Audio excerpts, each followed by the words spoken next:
लोगों को खा लिया पाकिस्तान ने যেরকম হয় पूरा खा लेगा যা কিছু হবে सब में रा का साजिश है रा का साजिश है জুলফিকার আলী ভুট্টো ক্ষমা চেয়েছে আবার বলছে ক্ষমা চাইতে হবে।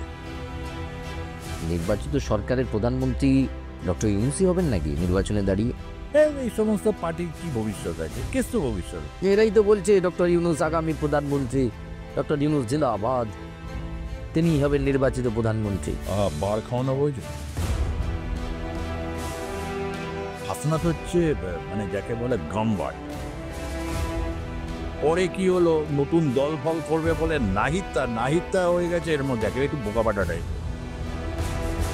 এখানে কিন্তু এটা হচ্ছে আপনি কিন্তু খোঁচো ডক্টর ইউনূসের খোঁচো মানে বলা যেতে পারে একটু ভালো শব্দ দাও, কেননা হচ্ছে উনি একজন বিশিষ্ট ব্যক্তিত্ব, একটু ভালো শব্দ দাও। আমি বলবো উনি হচ্ছেন ডক্টর ইউনূসের রাইট হ্যান্ড।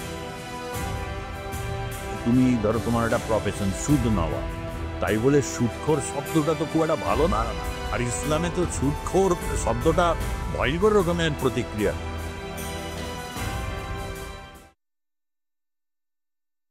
সত্যি সুজিতদা, মোবাইল সার্চ করতে করতে ট্রেন্ডিং এ দেখলাম আমনা বালোচ নিয়ে নানা রকম লেখা, যেমন তার বুদ্ধিমত্তার কদর করা হচ্ছে, মানে বলে না সুন্দরীদের সুন্দর গুণ থাকে, কি একটা সুন্দর মুখে জয় শরবত, একদম বুঝতে পারলে তো। তবে আমনা বালুচের সাথে বাংলাদেশের যে পররাষ্ট্র সচিব তার ছবিটা দেখেছো? কিরকম একটা বোকা বোকা টাইপের লোকটা না, মানে চেহারাটা কিরকম একটা বোকা বোকা টাইপের। পরিষ্কার কথা খুব ভালো ব্যক্তিত্ব লাগলো না আর কি। না তার কারণ না ব্যক্তিত্ব থাকবে কি করে, অনেকে দেখবে এরকম একটা উদম টাইপের চেহারা হয়, হ্যাঁ এবি এরকম একটা কিরকম একটা মোচ রেখেছে, কিন্তু পুরো ফেসটা ভীষণ ব্লান্ট। অথচ সে আবার তহিদ হাসানের খুব কাছের লোক। তহিদ হাসান যখন আর কি তাকে পররাষ্ট্র সচিব করেছিল, অনেকেরই আপত্তি ছিল, কেননা এদের প্রত্যেকেরই একটা লিঙ্ক আছে আওয়ামী লীগের সাথে।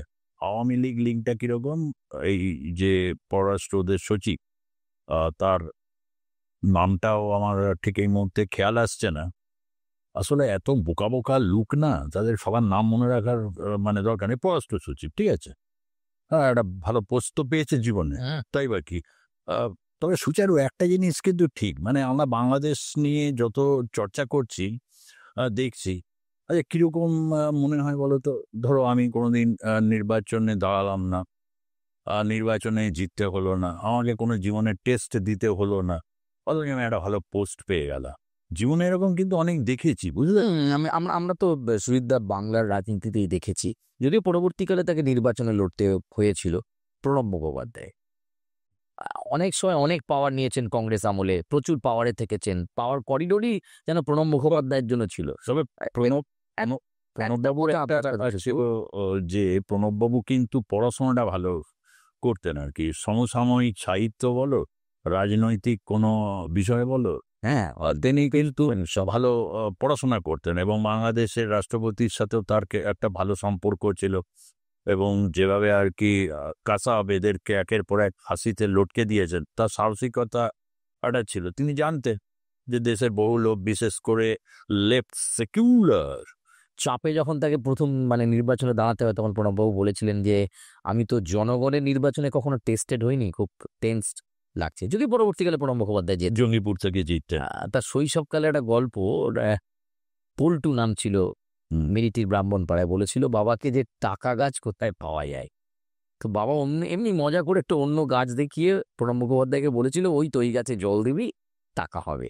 টাকার গাছ বলতে এখন আমার তো মনে হয় যে ইউনূসের কিন্তু টাকার ভাগ্য খুব ভালো। উনি যে সুদের ব্যবসাটা করতেন আর কি, ইউনূসের একটা জিনিস হচ্ছে যে এখন যদি দেখা যায় যে ইউনূসের এই যে ফেজে, ধরো ইউনূস যখন এলো তখন সে অলরেডি কনভিক্টেড হয়ে গেছে, এবং সেই অবস্থায় কিন্তু একটা মোক্ষম মানে চাল, তখন আমেরিকার যে ডোনাল্ড লু, যে সাউথ ইস্ট এশিয়া বিষয়টা দেখতো, এবং পিটার হাস, এরা মিলে কিন্তু ডিজাইনটা তৈরি করেছিল, এবং তারপর ডক্টর ইউনূস তিনি ক্ষমতায় অধিষ্ঠান করলেন 8 মাস অতিক্রান্ত। 8 মাসের মধ্যে এখন যে বিষয়টা সবচেয়ে বেশি লোকের কাছে আছে, এই 8 মাসে তিনি কি দিয়েছেন? আমি তো বলব লবডঙ্কা। তার কারণ বাংলাদেশে সবই আছে। বাংলাদেশে পৃথিবীর সবচেয়ে বেশি চাষযোগ্য জমি আছে। ফলে ওখানে চাষ হয়। পশ্চিমবঙ্গে যেরকম সারা বছর চাষ হয়, বাংলাদেশেও তাই হয়।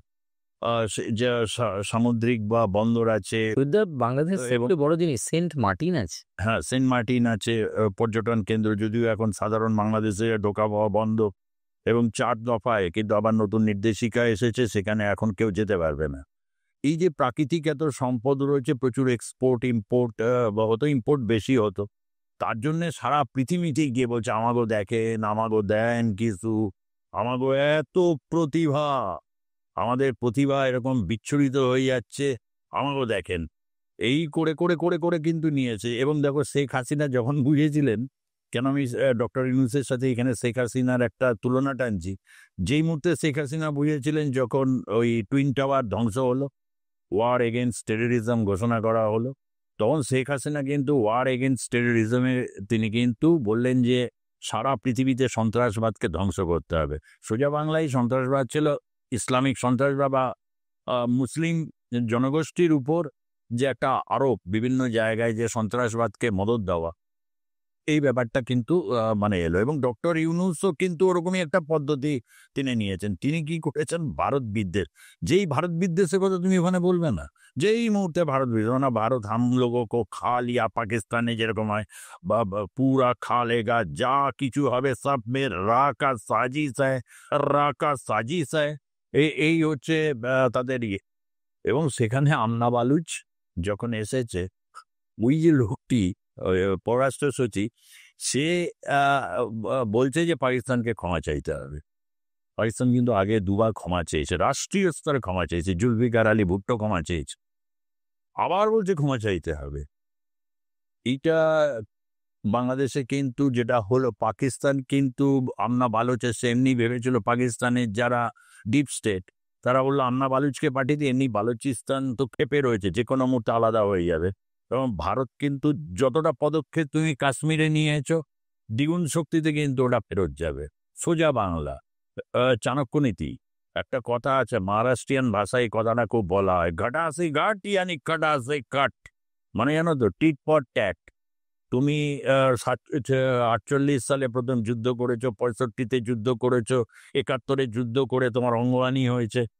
ফলে পাকিস্তান এখন যে জায়গায় রয়েছে, তাতে ওদের কিন্তু বুঝে গেছে যে ভারত তো এখন আর ছাড়বে না। এবং বালুচিস্তানের উপর যা পাকা ওই ইসলামিক উম্মা, ইসলামিক ঐক্য, এই সমস্ত বলে কিন্তু আফগানিস্তান বা হচ্ছে বালুচিস্তান, এদেরকে এখন রোখা যাবে না। সেই কারণে আমনা বালুচকে পেয়েছে। পাকিস্তানের ডিপ স্টেট ব্যবসা কি হলো, বালুচকে দেখে, দেখতে সুন্দরী অনেক, তার আগে যিনি ছিলেন হিনা রব্বানি, তাকেও খুব সুন্দরী দেখতে ছিল। পাকিস্তান কিন্তু এই জায়গায় অনেক এগিয়ে আছে। তারা কিন্তু ওই পররাষ্ট্র দপ্তরে কিন্তু এরকম কূটনীতির ক্ষেত্রে পাকিস্তান অনেক রকম খেলা জানে, কিন্তু সব খেলাই এক্সপোজ। তুমি একটা খেলা খেলছো, কিন্তু তোমার টেকনিকটা অন্য কেউ বুঝে যাচ্ছে, তখন কিন্তু সেই খেলাটা আর কাজে লাগবে না। ঠিক তেমনি পাকিস্তানের ক্ষেত্রে হয়েছে। পাকিস্তান কি করছে? একই অস্ত্রে বারবার ধার দিয়ে যাচ্ছে, একই অস্ত্রে বারবার ধার দিলেও সে অস্ত্র কিন্তু তুমি প্রয়োগ করলেও কোনো কাজে লাগবে না। এখানেও হয়নি। তবে এবারে পররাষ্ট্র সচিব এই ধরনের কথা বলবেন, সেটা অনেকে বাংলাদেশে ভাবতে পারেনি। অনেকে বলছেন ইউনূস একে কেন পররাষ্ট্র সচিব করেছে, তৌহিদ হাসানকে কন্ট্রোল করতে পারছে না, স্বরাষ্ট্র সচিবকে কন্ট্রোল করা যাচ্ছে না। আরে ডক্টর ইউনূস কন্ট্রোল করতে এসেছেন, কন্ট্রোল করতে চাইলেও কন্ট্রোল করতে পারবেন নাকি? এইটা তো খুব সহজ ব্যাপার। কন্ট্রোল তিনি করতে পারছেন না, কিন্তু তার নিজস্ব টেকনিক আছে। পুরোনো চাল যেরকম ভাতে পারে, ঠিক তেমনি বুড়ো হারেও ভেলকি দেখানো যায়। না, কিন্তু আরেকটা জিনিস একটু জানতে চাই। তুমি তো এখনো বুড়ো হওনি তো? না, সবে 35। তাহলে তুমি এখনো বুঝবে না যে বুড়ো হাড়ের ভেলকি কাকে বলে। ঠিক আছে, বুড়ো হাড়ে ভেলকি দেখানো যায়। এবং ডক্টর ইউনূস সেই ক্ষেত্রে পৃথিবীর, আমি বলবো, যারা বয়স্ক মানুষ হয়েছে এবং যারা একেবারে হচ্ছে মানে গাড্ডায় পড়ে গেছেন, বয়স্ক মানুষদের এমনি খুব সমস্যা থাকে, যাদের গাড্ডায় পড়ে গেছেন, তারা ডক্টর ইউনূসকে গালাগালি দিন, যা কিছু করুন, প্রত্যেক দিন কিন্তু তারা ফলো করবেন। আর যারা ফলো করতে পারছে না, তারা আমার কথা শুনে নেবেন, তুমিও থাকো আমার সঙ্গে, যারা আমি নেবে, তাহলে বুঝেই যাবে যে ডক্টর ইউনূসের মানে বুড়ো হারে কিরকম তিনি বেল না, রেল কিন্তু দেখাচ্ছেন। আমি এই প্রসঙ্গেই আসছি। বলছি যে বাংলাদেশে বিভিন্ন রাজনৈতিক শক্তি নতুন, নতুন তৈরি হচ্ছে। এনসিপি আবার একটা দল আসছে। তো কিছুদিনের মধ্যে রেজিস্ট্রি পাবে। মানে বুঝছেনটা কি? মানে নির্বাচিত সরকারের প্রধানমন্ত্রী ডক্টর ইউনূসই হবেন নাকি নির্বাচনে দাঁড়িয়ে? নতুন রাজনৈতিক দল আমি বলছি যে এনসিপির পেছনে রয়েছে, ইউনূস রয়েছে। বাংলাদেশে একটা লোকের নাম বলি, ওর নাম হচ্ছে নূর। ওকে বলা হয় হচ্ছে ভিপি নূর, ভাইস প্রেসিডেন্ট ছিল ঢাকা বিশ্ববিদ্যালয় 2018 সালে। তিনি ওই বৈষম্য বিরোধী আন্দোলনটা প্রথম শুরু হয়েছিল, সেবারও পুলিশ মিলিটারি কিন্তু নেমেছিল সেবারের আন্দোলনটা। তারপর হাইকোর্টের নির্দেশে এটা তারপর ওটা স্থগিতাদেশ পায় এবং ও ভাইস প্রেসিডেন্ট ভিপি নূর ও একটা গণ অধিকার মঞ্চ বলে একটা রাজনৈতিক দল করে। সঙ্গে ছিল তারেক বলে, ওর নাম হচ্ছে আমতারেক। আমতারেক কেন বলতো, প্রচুর আমবাগানের মালিক, সেই জন্যে আমতারেক। আর ওই আর কিছুদিন পর আমতারেক ভিপি নূরকে বলল, তুই বেশি খায়াল হইতাছস, সেই জন্য তোর লগে আমি আর নাই। তারপর থেকে বলা হয় নাকি অনেকে ওকে নুরা পাগলা বলে ডাকে। নুরা পাগলা বলে ডাকে তার কারণ ও মানে কখন কি বলছে, কখন কি উত্তেজিত হয়ে পড়ছে তার কোনো ইয়ে নেই। ওরা দুটো রাজনৈতিক দল করেছে। তুমি বাংলাদেশে এটা প্রায় কুটির শিল্পের মতো একটা রূপ নিয়ে নিয়েছে। কোনো কিছু না হলে তোমার যদি কি টাকা পয়সা থাকে, মানে তুমি ধরো পাটের ব্যবসা করো, বা তুমি ধরো টাকা এদিক ওদিক থেকে সিম্পলি এদিক ওদিক থেকে এরকম হাত বুলিয়ে ঝেড়ে দাও, ঠিক আছে, বা তুমি ধরো আম বাগান আছে, বা তোমার হচ্ছে এরকম হচ্ছে ধরো 10 বিঘার উপর 10খানা তোমার পুকুর আছে, মাছ চাষ করো, তুমি একটা রাজনৈতিক দল খুলে নিতে পারবে। হরে কৃষ্ণ। হ্যাঁ, আবার না ঠিক আছে, এখানে বলছে তুমি হরে কৃষ্ণ বলতেই পারো, বাংলাদেশে হরে কৃষ্ণ বললে অবস্থা খারাপ। হ্যাঁ, ওখানে তো হরে কৃষ্ণ বললে কপালে দুঃখ আছে। তার কপালে দুঃখ আছে, তার কারণ হচ্ছে যে ইসকনের সাথে তুমি লেগে কত দূর অব্দি কি করতে পারো। বাংলাদেশে যা আবাদি, এই যে বিপুল আবাদি, তারা যদি একটা জায়গায় ঘিরে ফেলে তাহলে হবে, ফলে তাদেরকে নানা রকমভাবে তুষ্ট করতে হয়। এই ইসকনকে কিছুদিন আগে অবধি মাথায় তুলে নাচছিল, যখন করোনার সময় কে খাবার দেবে? ডক্টর ইউনূস তো বিদেশে, কে কোথায়? এই এই এই এই যে যাদের তুমি এমন নাম বলছে, নতুন পার্টিটা বললে না এনসিপি, এই সমস্ত পার্টির কি ভবিষ্যৎ আছে? কিছু ভবিষ্যৎ। এরাই তো বলছে ডক্টর ইউনূস আগামী প্রধানমন্ত্রী। ডক্টর ইউনূস জিন্দাবাদ, তিনিই হবেন নির্বাচিত প্রধানমন্ত্রী। বার খাওয়ানো বোঝে, বার খাওয়াচ্ছে, হাওয়া দিচ্ছে। বয়স্ক লোক, অল্প বয়সী ছেলেরা এসে, স্যার সারা পৃথিবীতে আপনার নাম। এই তো সেদিনকে আমার এই ফ্রাঙ্কফুর্ট থেকে একজন কল দিছিল, এক জার্মান, কি প্রশংসা আপনার, কি প্রশংসা। এরকম হলে বুদ্ধিমানটা পারে, থামো তুমি, তোমারে যেটা কইছি তুমি করছো, ওটাও হবে না। ডক্টর ইউনূস সুন্দর করে বসে থেকে উনি এটা করছেন, সচিবরা এসে করছে, পুরো এইভাবে প্রশাসন চলছে। বলছে সে লোকটা বলে কিচ্ছু নেই। লোকটা যে এত খাটছে, বিমস্টেকের আধারে মোদির সঙ্গে বৈঠক হলো, আমনা বালোচের সঙ্গে বৈঠক হলো, চীন থেকে বিনিয়োগ আসছে, বাংলাদেশের ইকোনমিক জোনেতে খাটছে তুমি যদি ব্যবসার বন্যা বয়ে যাবে। খাটছে যদি তুমি বলো, মানে এই যে ভদ্রলোককে নিয়ে এসছেন যিনি নতুন, তাদের হচ্ছে আমাদের যিনি অজিত ডোভাল আছেন, যেরকম নিরাপত্তা উপদেষ্টা, উপদেষ্টা ফজলুর রহমানকে নিয়ে এসছেন। ইনি বিদেশে চলেন, আমেরিকান নাগরিক, কিন্তু তাকে নিয়ে এসছেন। তাকে নিয়ে এসছে হচ্ছে পিনাকি ভট্টাচার্যের রেকমেন্ডেশনে। খেলছে একজনই, পিনাকি ভট্টাচার্য। পিনাকি বাংলাদেশে মোটামুটি যখনই হয়, পিনাকি এমন মানে চাপ দেওয়া শুরু করে, মানে চাপের মানে এমন চাপ যাকে বলে চাপের নাম মন্টুর বাপ আর কি। সেই চাপ আর কি দিতে শুরু করে, তাতে ডক্টর ইউনূস একটু হেলে যায়, পিনাকি যদি খেপে যায়। পিনাকি কে তো নেওয়া হয়নি, কেন পিনাকি এলে ও গ্রাস করে ফেলতো ডক্টর ইউনূস, এটার জন্য সেই কারণে কেউ রিস্ক নেয়নি। পিনাকি ঢুকলে আবার অন্যরকম সমস্যা বাড়তে পারে।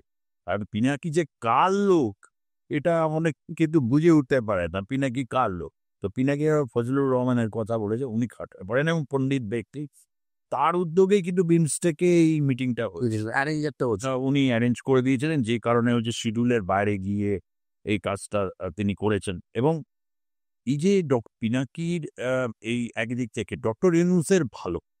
আমি তো বলব না চুল থেকে নখ অব্দি পুরোটাই কপাল। রাইট। চুল থেকে নখ অব্দি পুরোটাই কপাল। আবারও বলছি তার কারণ এই ডক্টর ইউনূস ছাত্রাবস্থায় ভালো ছাত্র।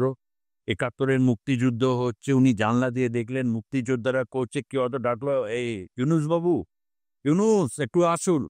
আমাদের মুক্তিযুদ্ধে ইউনূস দরজা মানে জানলাটা বন্ধ করে দিল। তার কারণ কেরিয়ার করতে হবে। ইউনূস ভালো কেরিয়ার করেছে এবং ১ম দিকে হাসিনাও বোঝেননি, খালেদা জিয়াও বোঝেননি যে তার ইকোনমিক প্ল্যান এবং গোটা বিশ্ব সমাদৃত হয়েছে। দেখো পড়ুয়া যারা ভালো পড়াশোনা করে তাদেরকে একটা জায়গায় নম্বর তোমাকে দিতেই হবে। পড়াশোনার কোনো বিকল্প নেই। এটা তো তুমিও একদম। মানবে না? না, অবশ্যই। পড়াশোনা ছাড়া তো চর্চা ছাড়া কি করে চলবে? এখন তো অনেকে বলে সাংবাদিকদের পড়াশোনা করতে হয় না। কাউকেই করতে হয় না। সাংবাদিক, চিত্র পরিচালক না দাদা বা বাবু ধরে নিতে পারলেই হবে। কারণ বাংলাদেশে ওই কালচারটা এসে গেছে। বাংলাদেশে অল্প তবে হ্যাঁ, মানে পড়াশোনা যেমন দরকার, এই আবার এই হাসনাত আব্দুল্লাহর মতো যে যারা বলেন মুক্তিযুদ্ধের সময় পাকিস্তানের পক্ষ নেওয়া উচিত ছিল, হ্যাঁ, তাদের পড়াশোনা নিয়ে আমার কিন্তু সন্দেহ আছে।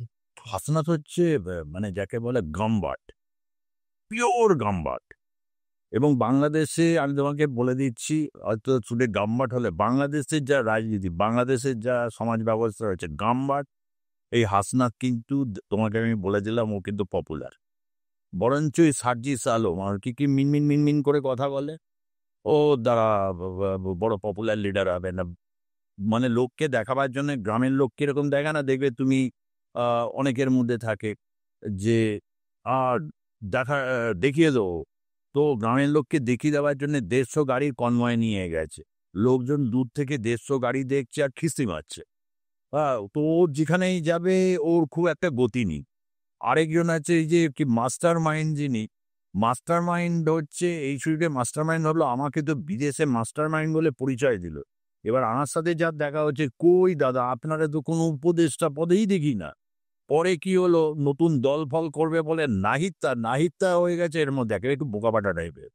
নাহিদটা উকিয়ালে বেরিয়ে গেছে, ওই জায়গা পকাত করে ঢুকে গেছে হচ্ছে ওই মাস্টার মাইন্ড তিনি ঢুকে গেছেন।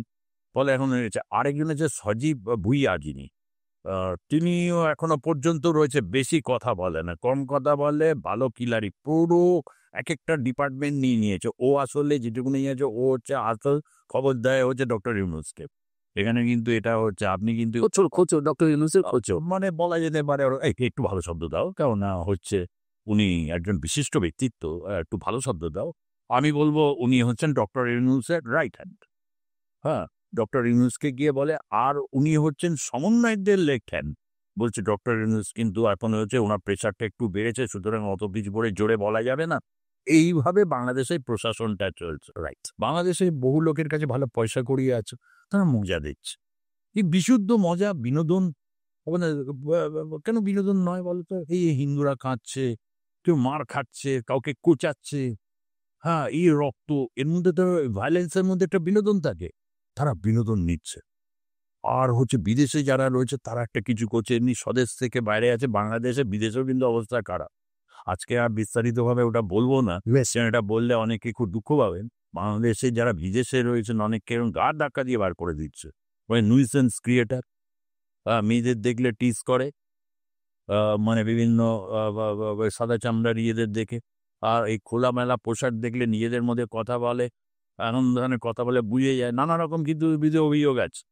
যাই হোক, এগুলো জন্যে তারা আছে, তারা জাতীয় কর্তব্য পালন করেন, রেমিটেন্স পাঠিয়ে দেন, এতে বাংলাদেশের একটু উপার্জন হয়।